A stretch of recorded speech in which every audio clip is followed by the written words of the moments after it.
folks, MasakoX here. It's December, and it has become a tradition on this channel that we are going to be dedicating an entire month to this one story, Bardock. Bardock and I aren't the biggest of fans of the modern day interpretation of the father of Goku, but their place in the fandom cannot be questioned.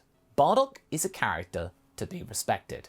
He fathered the strongest mortal being in the 7th universe. Credit where credit's due here. But the biggest thing that people have longed for in games and stories, and it could happen indirectly in the manga very soon, is for father and son to actually meet, to see what might happen. Today's video is sponsored by Tokyo Treat and SakuraCo. Happy holidays everyone, and Tokyo Treat and SakuraCo today's products are the holiday products for you. They are snack subscription boxes. With SakuraCo, you will receive 20 traditional, authentic, and artisan Japanese snacks, including one type of Japanese tea and one special type of Japanese tableware with your box every month. Very nice. With their Tochigi Tradition box this month, SakuraCo invites you to try the region's specialty lemon yokan and strawberry tiramisu biscuits. All of course supporting local Japanese snack makers who continue to share their Japanese culture and traditions that have been passed down for over 100 years. And don't get me started on the Tokyo Treat box. You'll receive up to 20 exclusive limited edition and seasonal snacks from Japan, and this month, get ready to sample Santa's Snack Fest. In of course this very snazzy holiday themed box. Such delights include winter caramel pocky, milk tea Kit Kats, and much more. But whatever you get, both boxes give you a useful guidebook that clues you in on Japanese culture, as well as important nutritional information. I've gotten these boxes all through 2022, and it's been so fascinating to see Japanese tastes develop throughout the year. With this special offer, you can get $5 off your first SakuraCo or Tokyo Treat box by using the code MasakoX at checkout. And also a chance to experience Japan in person, because they're giving away free tickets to Japan. Click the links below for more information.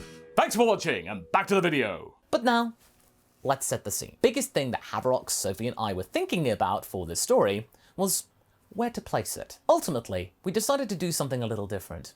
We had thought initially about during Goku's first training session with King Kai that Bardock could land unexpectedly, but that would have been a bit of a headache to try and shoehorn in with genuine validity.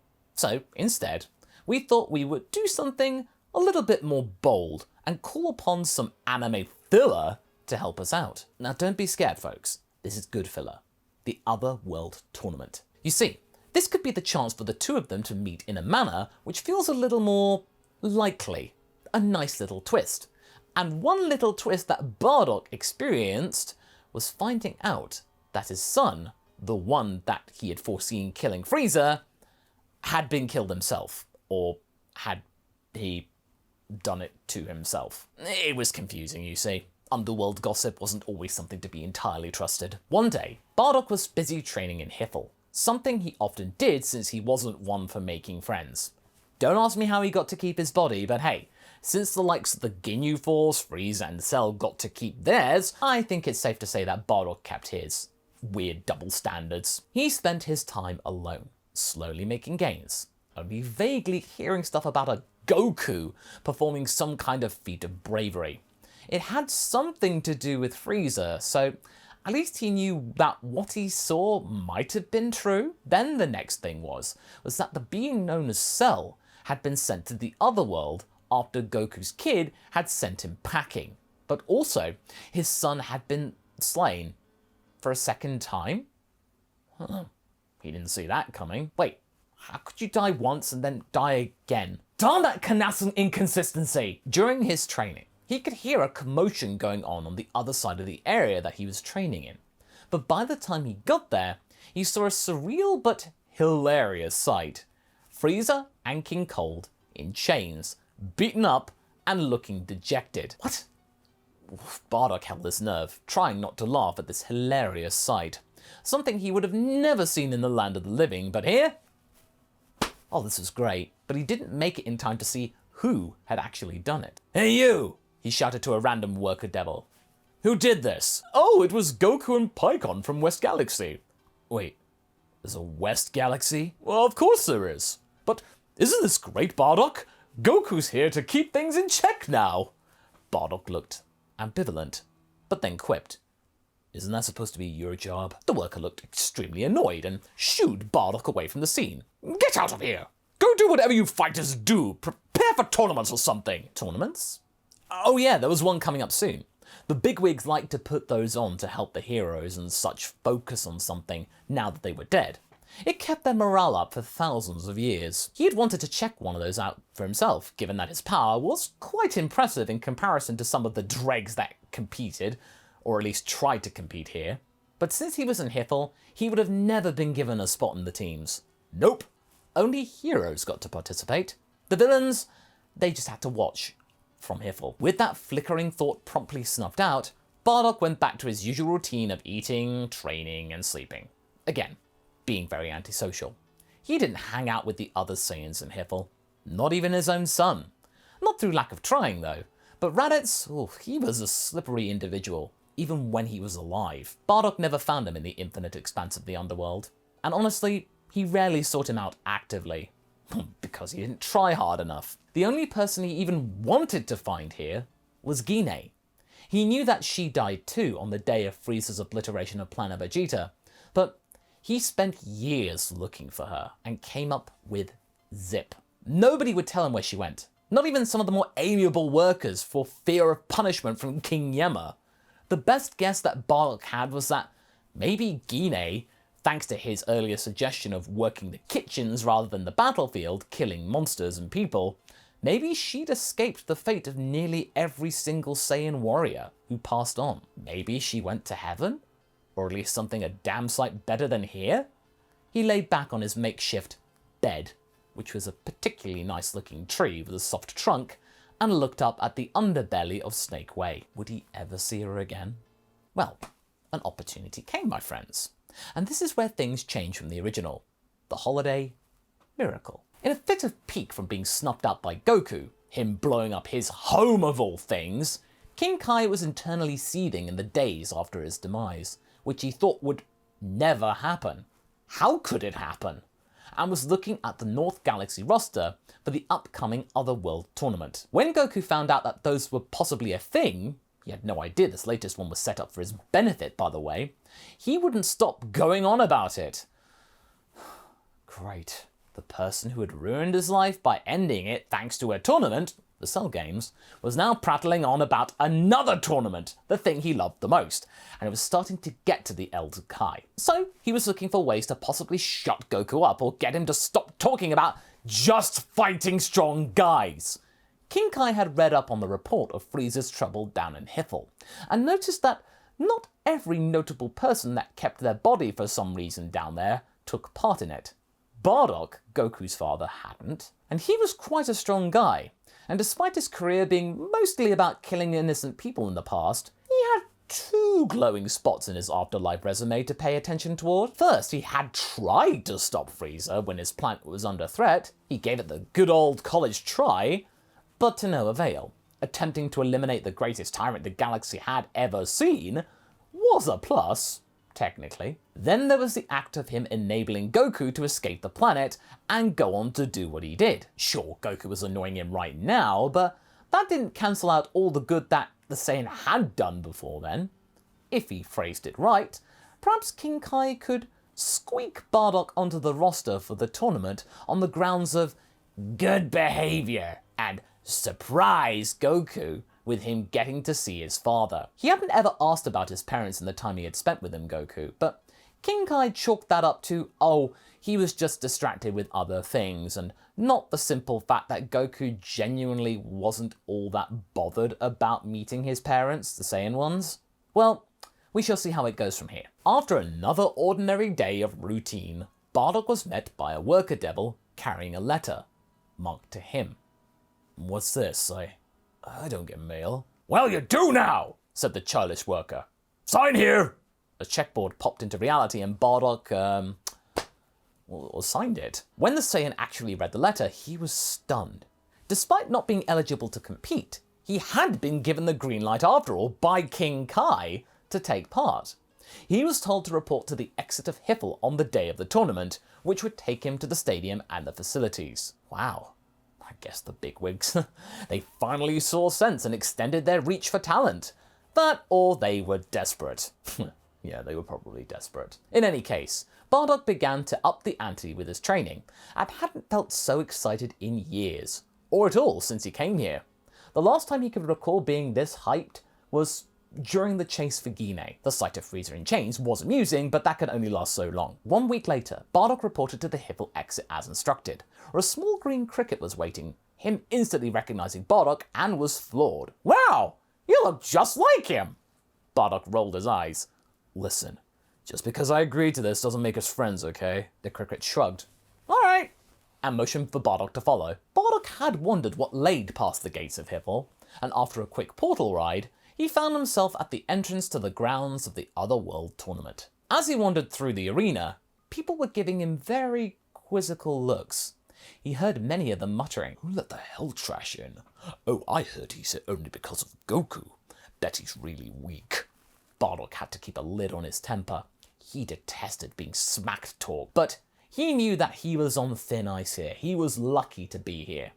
If he caused trouble before he was supposed to, he'd be sent straight back where he came from. He read up the docket, who was in the brackets, to see who would be fighting against, and he didn't seem all that nervous.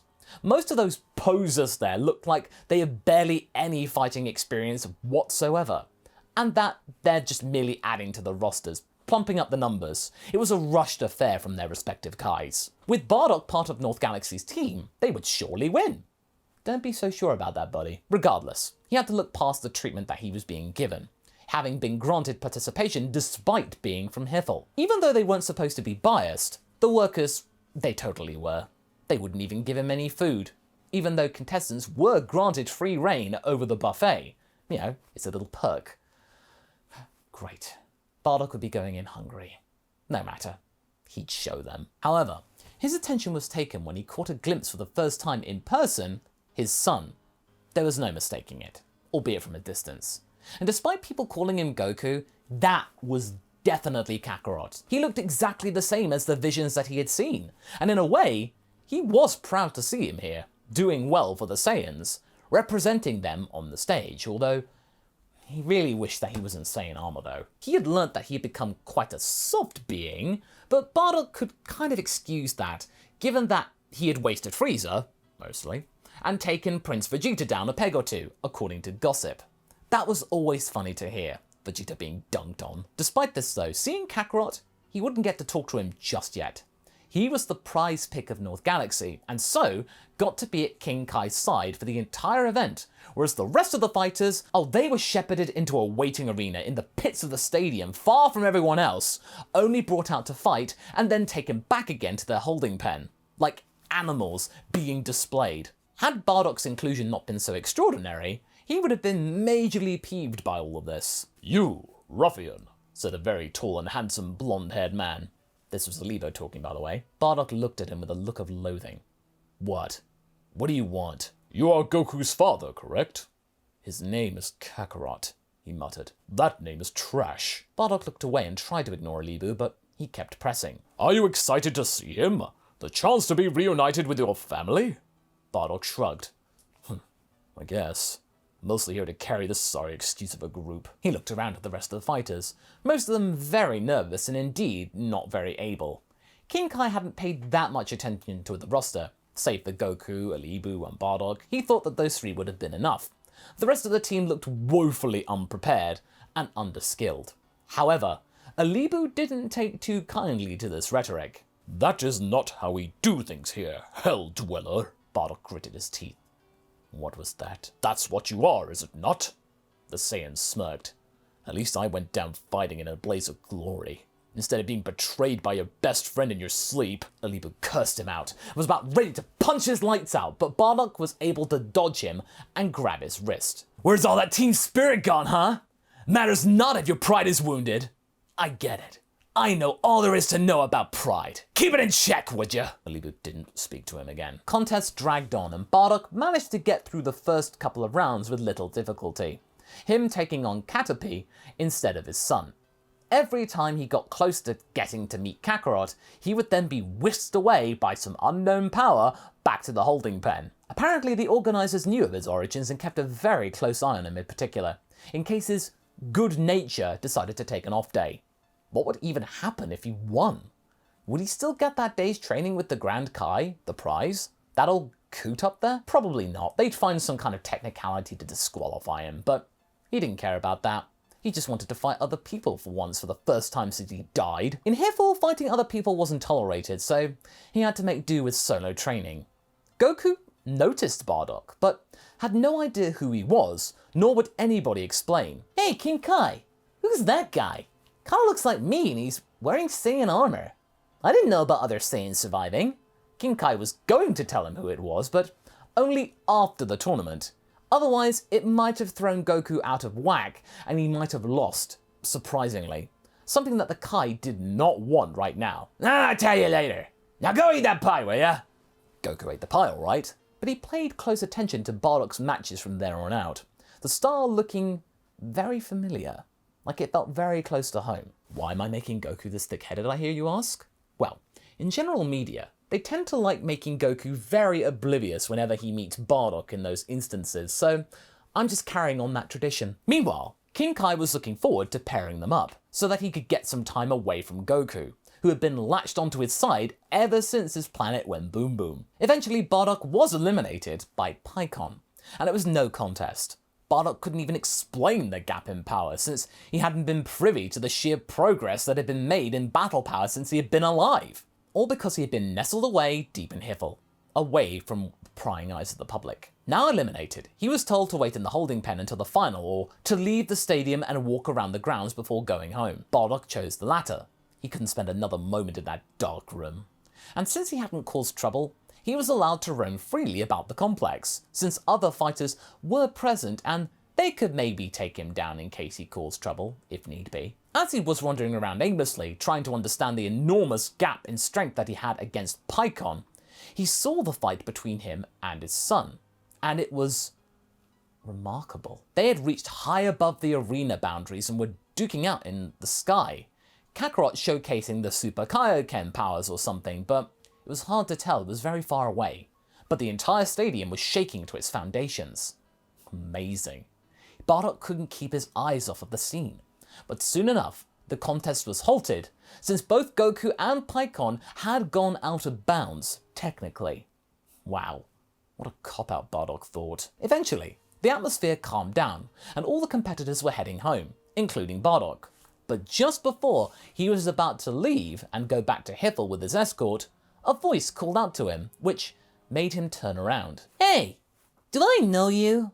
It was Kakarot. Bardock and he locked eyes on one another, for the first time properly since the former was an infant.